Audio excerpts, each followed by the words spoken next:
Este lunes el Papa Benedicto XVI renunció como el máximo líder de la Iglesia Católica. Su papado estuvo marcado por las denuncias de abusos sexuales que involucraron a sacerdotes en todo el mundo. Y para hablar sobre este tema nos acompaña a esta hora José Andrés Murillo, quien denunció abusos sexuales por parte de Fernando Karadima y ahora preside una fundación en pro de la transparencia. ¿Cómo estás? Muchas gracias por venir a conversar con nosotros. Bienvenido por la invitación. Bueno, ¿cómo ves tú la salida de Joseph Ratzinger, Benedicto XVI? Es como muchos medios, como muchos hemos visto que se le ha transformado como en el gran luchador contra la pedofilia después de un periodo de ocultamiento. ¿Lo ves así? La verdad es que yo no lo veo tan así. Yo soy bastante crítico ante una situación con la que él se encontró. Es verdad que alguno podría pensar que la situación que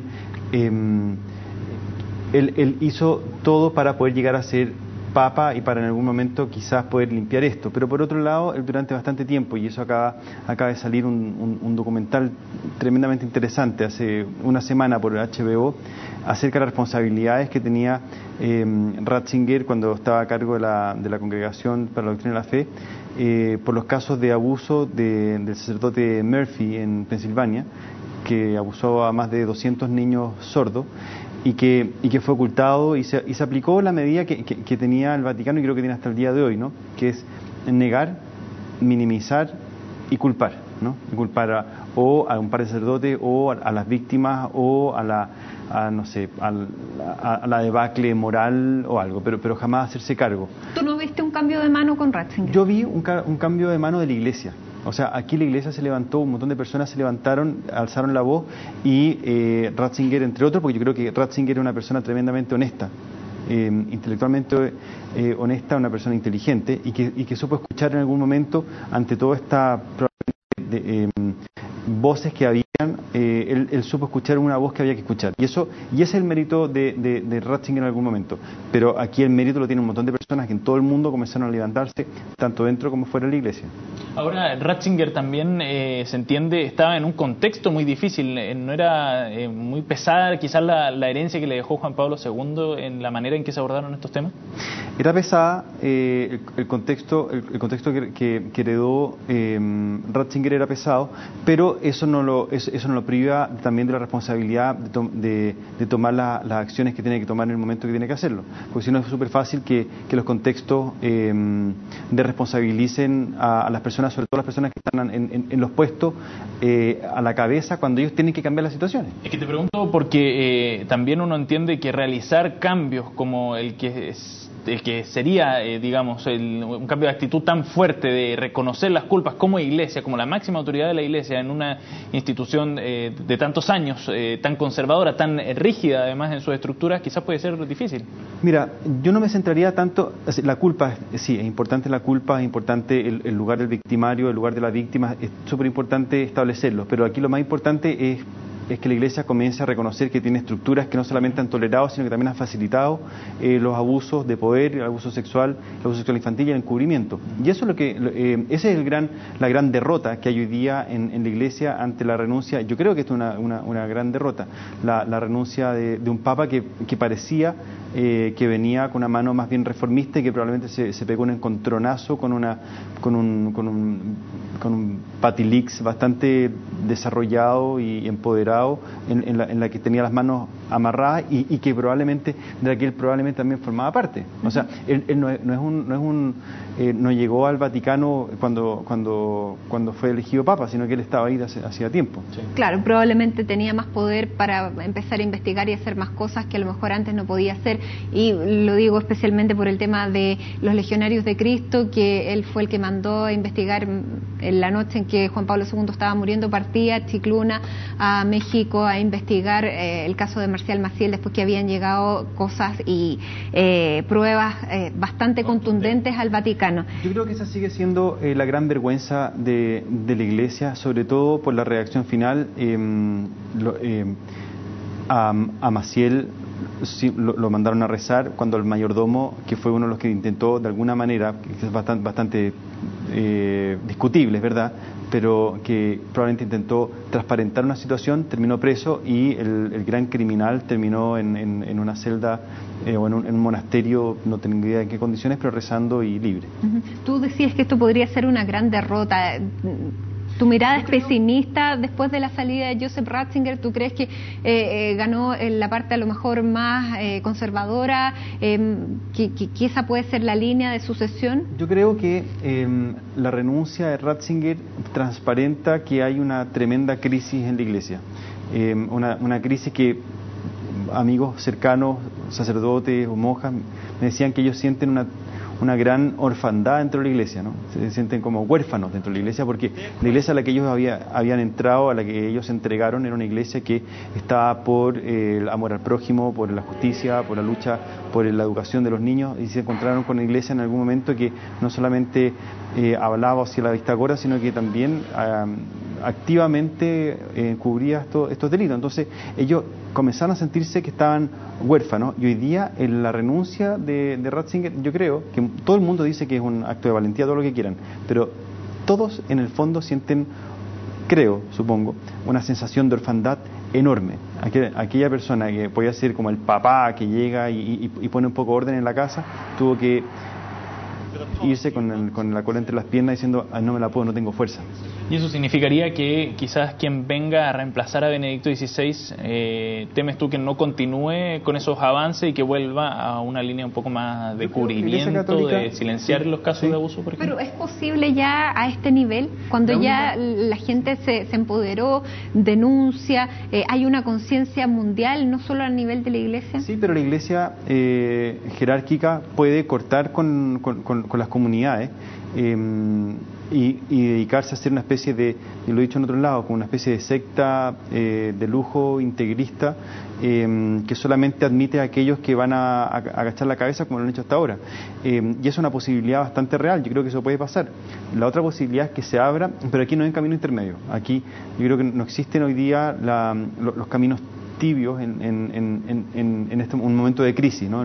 Cuando hay una crisis o cuando una persona está enferma y entra en una crisis cardíaca, o se muere o empieza un proceso de recuperación, pero el momento de crisis no puede ser eterno, porque no hay un estado de crisis. Entonces hoy día la crisis se sale o arrancando hacia adentro o arrancándose a las comunidades, y si arrancan hacia adentro va a ser y yo creo que la Iglesia hoy día tiene muchísimo de secta, y el poder que tienen los obispos sobre sus curas y monjas es ilimitado. O sea, cualquier sacerdote depende de manera inapelable en su trabajo, en su sueldo, en su remuneración, en el lugar donde vive, en su jubilación, absolutamente de su obispo. Totalmente. Y no puede, por lo tanto, no puede cuestionar, no puede rebelarse, no puede decir, ¿saben que no estoy de acuerdo? Y eso es lo que se ve aquí en el arzobispado, en la diócesis de Santiago y en todas las otras diócesis. O sea, si no hay una reestructuración de la estructura de poder en la Iglesia Católica, se va a transformar la Iglesia en una secta más, de lujo, pero más. ¿Y qué va a pasar en Chile, crees tú, después de la partida de Benedicto XVI? ¿Cuánto va a cambiar quizás el panorama acá dentro de la Iglesia Católica aquí en Chile? Yo creo que hay gente en las comunidades, sobre todo en las parroquias, que tienen un discurso hacia la gente, hacia las personas, hacia ellos mismos, y tienen otro discurso, sobre todo los sacerdotes y los religiosos y religiosas, y otros que tienen un discurso hacia la jerarquía. Y eso pasa un poco en toda en esta cosa tan rara que comienza a hacer la Iglesia.